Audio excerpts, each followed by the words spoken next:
이 이야기는 몇 년 전 한여름밤의 공포로 시작합니다. 주인공은 대학교 2학년을 마친 뒤 방학을 맞아 시골 할머니 댁에 내려가게 됩니다. 할머니 댁은 오래된 전통 한옥으로 밤만 되면 온갖 이상한 소리들이 들려오는 곳이었습니다.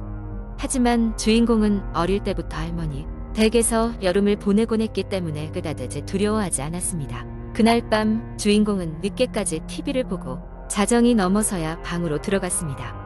불을 끄고 누운 지 얼마 되지 않아 발소리가 들려왔습니다. 처음에는 할머니가인가 싶었지만 발소리는 할머니 방에서 최소 5m는 떨어진 곳 마루에서 들려왔습니다. 주인공은 귀를 기울이며 발소리가 점점 가까워지는 것을 느꼈습니다. 이상한 기분이 들어 주인공은 이불을 더 꽁꽁 싸매고 잠이 들었습니다. 다음 날 아침 식사 중에 주인공은 할머니에게 밤에 이상한 소리가 들렸다고 말했습니다. 할머니는 잠시 침묵하다가 낮게 한숨을 쉬며 말씀하셨습니다. 옛날부터 여기 이 집엔 그런 소문이 좀 있어. 그럴 땐 그냥 무시해라. 할머니의 말은 더욱더 주인공을 궁금하게 만들었습니다. 주인공은 한낮에 마을에 사는 친구에게 할머니 댁의 이야기를 물어보기로 했습니다. 친구는 신중하게 이야기를 시작했습니다. 옛날 이곳에 살던 할아버지가 계셨는데 가족들에게 무척 엄격했던 분이야. 한 번은 가족들 몰래 밤중에 마루에 앉아서 사람들을 감시했다고 하더라. 그 이후로 집에서 발소리가 들린다는 소문이 있지. 친구의 이야기를 들은 주인공은 괜히 등골이 서늘해졌습니다. 그날 밤 주인공은 잠들기 전에 창밖을 바라보았습니다. 달빛이 희미하게 비치는 마당이 보였습니다. 그 순간 주인공의 눈에 어떤 그림자가 스쳐 지나갔습니다. 놀라 뚫어지게 쳐다보았지만 그림자는 이미 사라진 후였습니다.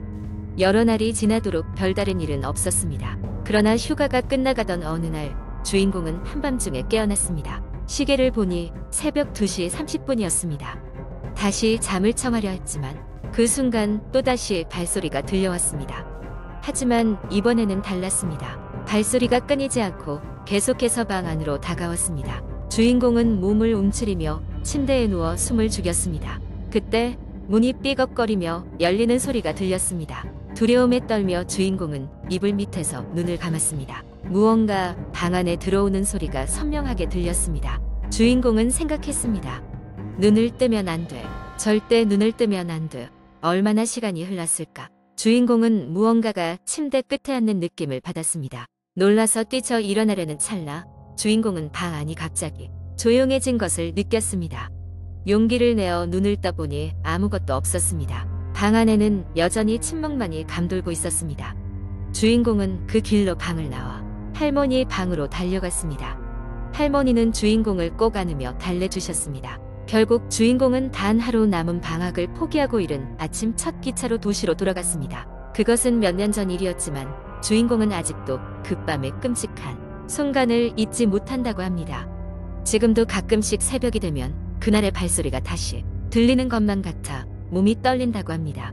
그래서 할머니 댁은 그 이후로 주인공에게는 다시 가고 싶지 않은 오싹한 추억의 장소로 남아 있습니다. 두 번째 이야기제가 오늘 이야기할 공포썰은 제 친구 민수의 경험담입니다. 이 이야기는 대학교 2학년 때 친구들과 함께 여행을 갔을 때 있었던 일입니다. 그날 저녁 우리는 서울 근교에 있는 작은 마을로 여행을 떠났습니다. 그곳은 평소 수도권의 번잡함을 벗어나 조용한 시간을 보내기 좋은 곳으로 유명했죠. 우리는 흔히 드는 펜션 대신 이 마을에서 제일 오래된 한옥을 빌리기로 했습니다. 한옥은 이제 막 복원된 상태였고 주인 할머니는 우리에게 조심히 사용하라고 당부하셨습니다. 첫날 밤 우리는 모두 모여앉아 서로의 근황을 이야기하고 있었습니다. 그런데 이상한 일이 시작된 건 그때였습니다. 갑자기 집 전체에 불이 깜빡거리더니 완전히 꺼진 것입니다. 당황한 우리는 휴대폰 불빛을 켜고 퓨즈가 나갔나 싶어 전기함을 확인하러 갔습니다. 전기함에는 아무 이상이 없었고 다시 한번 전력을 넣자 불이 다시 정상적으로 켜졌습니다. 모두들 피곤했는지 그냥 대수롭지 않은 일이라며 다시 자리에 앉았습니다. 하지만 그때 창문 밖에서 무언가 툭툭 소리가 들려왔습니다. 단순한 바람 소리려니 했지만 친구 민수는 뭔가 찜찜하다는 듯 창문 밖을 계속 쳐다보았습니다. 그날 밤 우리는 각자 방을 나누어 자게 되었고 민수는 유독 창문과 가까운 방에 배정되었습니다. 괜히 불안한 마음에 그는 계속해서 창문 밖을 내다보았지만 아무것도 보이지 않았습니다. 그렇게 그는 얕은 잠에 들 수밖에 없었습니다. 한밤중 민수는 갑자기 깨어났습니다. 누군가 그의 귀에 대고 속삭이는 듯한 기분이 들었기 때문입니다. 여기 있으면 안 돼. 라는 한마디였습니다. 그가 눈을 떴을 때 창문 밖에 누군가 서 있는 형상이 보였습니다. 민수는 한 손으로 핸드폰을 더듬어 불빛을 비추어 보았지만 창문 밖에는 아무것도 없었습니다. 괜히 짐짓 놀란 가슴을 진정시키며 그는 다시 자리에 누웠습니다. 다음 날 아침 민수는 친구들에게 어젯밤 경험한 일을 이야기했습니다. 그러나 친구들은 피곤해서 환청을 들은 개 아니냐며 별다른 반응을 보이지 않았습니다. 하루 종일 우리는 마을 주변을 관광하고 돌아다녔습니다. 마을 사람들은 모두 친절했고 오랜 역사를 가진 건물들과 조용한 골목들이 매력적이었습니다. 하지만 특별히 이상한 것은 없었습니다. 돌아오는 길에 우리는 마을의 할머니께 전날 밤의 일을 이야기했습니다. 그녀는 잠시 묵묵히 우리 이야기를 듣고 나서 조용히 말씀하셨습니다. 여기 오래된 이야기 하나가 있단다. 예전에 이 집에 혼자 살던 여자가 있었다. 어느 날 그녀는 이 집에서 홀연히 사라졌고 마을 사람들은 그녀를 다시 볼 수 없었지. 사람들이 말했길 그녀는 다시 돌아와 집을 떠나지 못하겠다고 속삭인다 하더라. 우리는 그 이야기를 듣고 모두 몸서리를 쳤습니다. 여행이 끝날 무렵 집으로 돌아가는 길 민수는 문득 뒤를 돌아보았습니다. 그리고 마지막으로 그 한옥을 조용히 바라보았습니다. 집은 여전히 아름다운 기와 지붕을 품고 조용히 서 있었습니다. 하지만 그 집은 여전히 그곳에 없는 어떤 이의 목소리를 품고 있었을지도 모릅니다. 그 이후로 우리는 다시 그 마을에 가지 않았습니다. 그리고 그 한옥에 관한 이야기는 모든 기억 속에서 희미해져 갔지만 민수는 여전히 가끔 그 속삭임을 떠올리곤 한다고 합니다. 여기 있으면 안 돼. 이 이야기는 민수와 함께 다녀온 친구들 사이에서 전설이 되었고 그 이후로 우리는 아무리 친해도 오래된 집이나 정체불명의 장소에는 가지 않게 되었습니다. 마지막으로 인터넷에 떠도는 다양한 공포 이야기가 그렇듯이 이 이야기가 진짜인지 아닌지는 아무도 모릅니다. 중요한 건 이 이야기를 듣는 당신이 얼마나 상상력을 발휘하느냐는 것이겠죠. 다들 조심하세요. 어두운 밤 방 한구석에서 들리는 알 수 없는 소리들에는 세 번째 이야기 지하철을 타고 집으로 돌아가던 어느 늦은 밤이었다. 평소처럼 회사 야근을 마치고 지친 몸을 이끌고 지하철에 올랐다. 시계는 이미 밤 11시를 넘어가고 있었고 승객은 몇 명 되지 않았다. 나는 조용히 자리에 앉아 이어폰을 귀에 꽂고 음악을 들으며 피곤한 눈을 감았다. 갑자기 찬바람이 불어와서 눈을 떴다. 지하철 문이 열리고 있었다. 무심코 고개를 돌렸는데 문 앞에 서 있는 한 남자가 눈에 들어왔다. 그는 허리가 굽어 있었고 검은 세 개의 낡은 코트를 입고 있었다.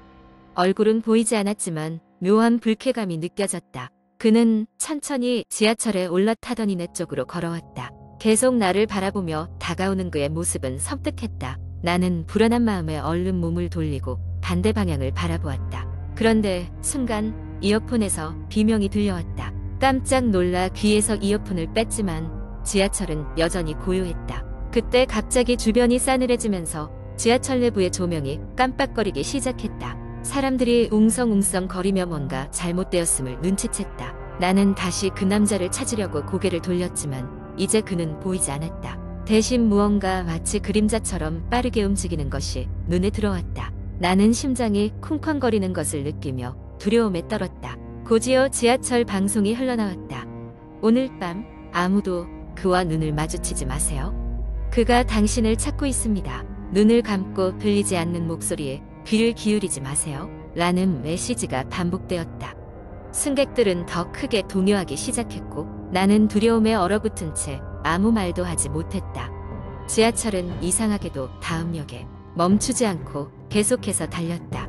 창밖은 칠흑 같은 어둠 속에서 아무것도 보이지 않았다. 갑자기 차가운 손길이 내 어깨를 덮쳤다. 깜짝 놀라 뒤돌아보았으나 아무도 없었다. 순간 알 수 없는 공포감에 온몸에 소름이 돋았다. 그리고 그때 나는 삶과 죽음의 경계마저 흐릿한 그 공간에서 그를 보았다. 그 남자는 나의 오랜 두려움이자 트라우마였던 과거의 기억 속 인물이었다. 그는 오래전 내가 기억을 지우고 싶어 했던 그 사건의 증인이자 아직 해결되지 않은 미스터리의 한 부분이었다. 그리고 그의 얼굴은 내가 가장 두려워했던 바로 그 모습이었다. 지하철은 점점 더 미지의 공간으로 달려갔다. 나는 그 어둠의 끝에서 무엇을 보게 될지 몰랐다. 하지만 그 순간 이어폰에서 속삭임이 들려왔다. 놓지 마라. 끝까지 달려야 해. 그곳에서 진실을 찾게 될 것이다. 그리고 눈을 떠보니 다시 현실의 지하철이었다. 모든 것이 원래대로 돌아왔고 사람들은 아무 일 없었다는 득각자의 일상을 살아가고 있었다. 그러나 나는 알고 있었다. 오늘의 그 경험은 단순한 환각이 아니라 나에게 주어진 어떤 사명임을, 그리고 나는 그날 이후로 그 미스터리를 풀기 위해 조금씩 과거와 맞서야 했다. 이 이야기는 단순한 공포가 아닌 우리 모두에게 내재된 두려움과 그 두려움을 마주했을 때 우리가 발견하게 되는 또 다른 진실에 대한 이야기이다. 시간이 흘러도 그날의 경험은 내 머릿속에서 선명하게 남아 있었다. 그리고 그 지하철에서 본 그 남자는 여전히 나의 꿈속에서 나타난다. 나는 그와의 대면을 피할 수는 없겠지만 그가 전하려는 메시지를 이제는 이해할 준비가 되었다.